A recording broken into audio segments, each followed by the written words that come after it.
दोस्तों, यदि आप सफल होना चाहते हैं तो असफलता आपका रास्ता रोकेगी, असफलता आपको आगे बढ़ने नहीं देगी, लेकिन उन असफलताओं को, उन विपत्तियों को, उन विफलताओं को आपको हराना होगा, तभी आप सफलता का ताज अपने सिर पर लगा सकते हैं। कहने का मतलब यही है कि दुनिया में हर एक व्यक्ति, जो भी आप बड़ा बड़ा आप देख सकते हैं जो उपलब्धि हासिल किया, उन सबों ने स्टार्टिंग फेज में, शुरुआती फेज में असफलता का स्वाद चखा, लेकिन उन्होंने क्या किया कि अपने असफलताओं को ही जीत का सेहरा बनाया।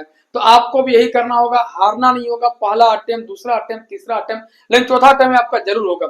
जय हिंद दोस्तों, आप सबका सरय पाठशाला में स्वागत है। और हम लोग पढ़ेंगे आज बायोलॉजी का पहला क्लास, और इसमें हम लोग जानेंगे कि जीव विज्ञान का शाब्दिक अर्थ क्या है, उससे जुड़ा हुआ जो फैक्ट बनता है, उन सब चीजों को हम लोग जानेंगे। और जीव विज्ञान का वर्गीकरण जो दो भाग में डिवाइड किया गया है, और उससे जुड़ा हुआ जो एग्जाम के पॉइंट ऑफ व्यू से जो इंपॉर्टेंट है, उन सब चीजों को हम लोग जानेंगे। तो ध्यान से सुनिएगा, पूरा वीडियो को, बहुत मजा आने वाला है और बहुत कुछ सीखने वाले हैं आप लोग। तो देखिए कि जीव विज्ञान का शाब्दिक अर्थ, ये दो, जीव विज्ञान, बायोलॉजी, बायोलॉजी दो वर्ड मिलकर बना है। एक वर्ड है बायोस और दूसरा है लोगोस। एक वर्ड क्या है?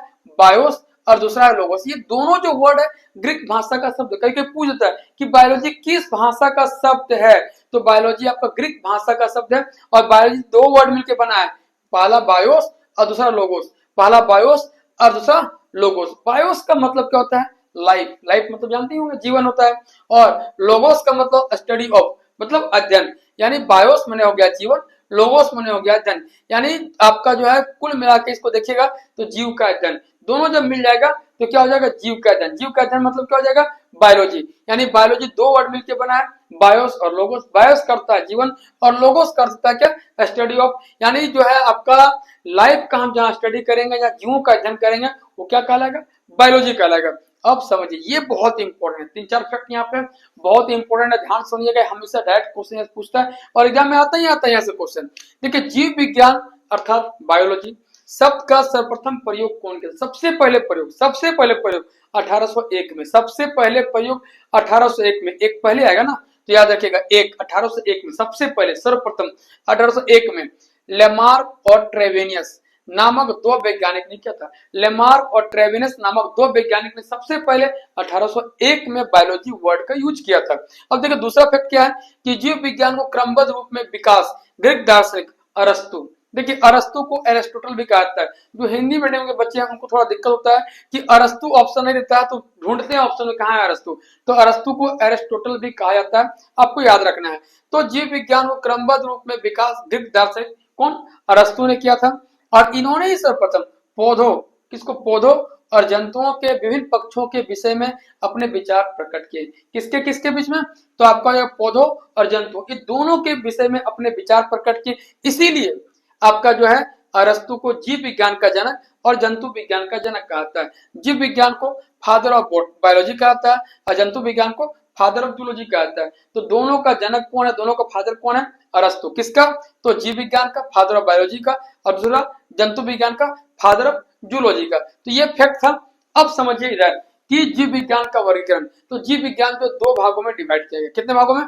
दो भागों में। पहला जंतु विज्ञान और दूसरा है वनस्पति विज्ञान। जंतु विज्ञान को कहता है जूलॉजी और आपका वनस्पति विज्ञान को कहता है बॉटनी।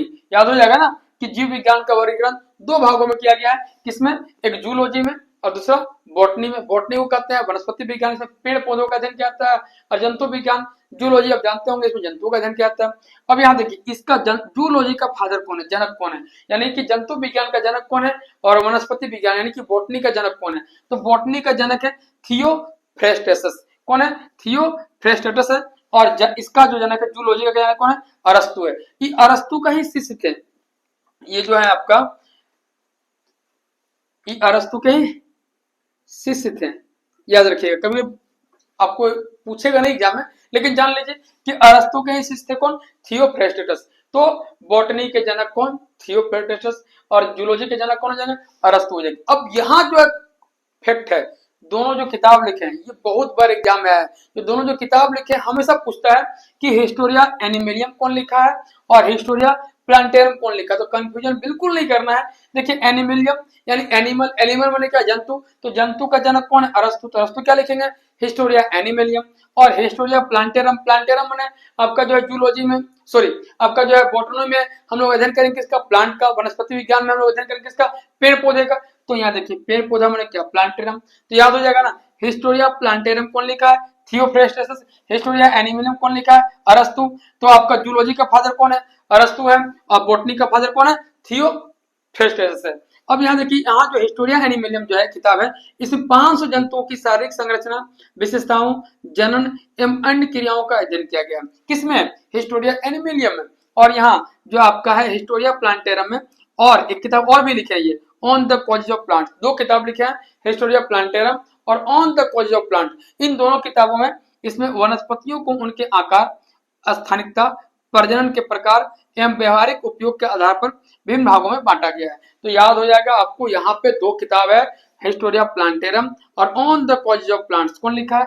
थियोफ्रेस्टस लिखा है। हिस्टोरिया एनिमिलियम कौन लिखा? अरस्तु। तो आपका जो है थियोफ्रेस्टस को बोटनी का फादर कहते हैं और अरस्तु को जूलॉजी का फादर कहते हैं। तो ये आपका छोटा सा बहुत ही महत्वपूर्ण और इंपॉर्टेंट टॉपिक था। इस तरह आपको कंटिन्यू बेसिस पे यहाँ से वीडियो मिलता रहेगा। यदि आप लोग नए हैं तो चैनल को सब्सक्राइब करके रखिए, क्या है कि यहाँ आपके एग्जाम में जितने सारे फैक्ट बनते हैं उन फैक्ट का यहाँ महासंग्राम मिलने वाला है आपको। तो दोस्तों फिर मिलेंगे हम लोग एक नए वीडियो के साथ, एक नए ऊर्जा के साथ और एक नए उत्साह के साथ। तब तक के लिए सबको जय हिंद, वंदे मातरम।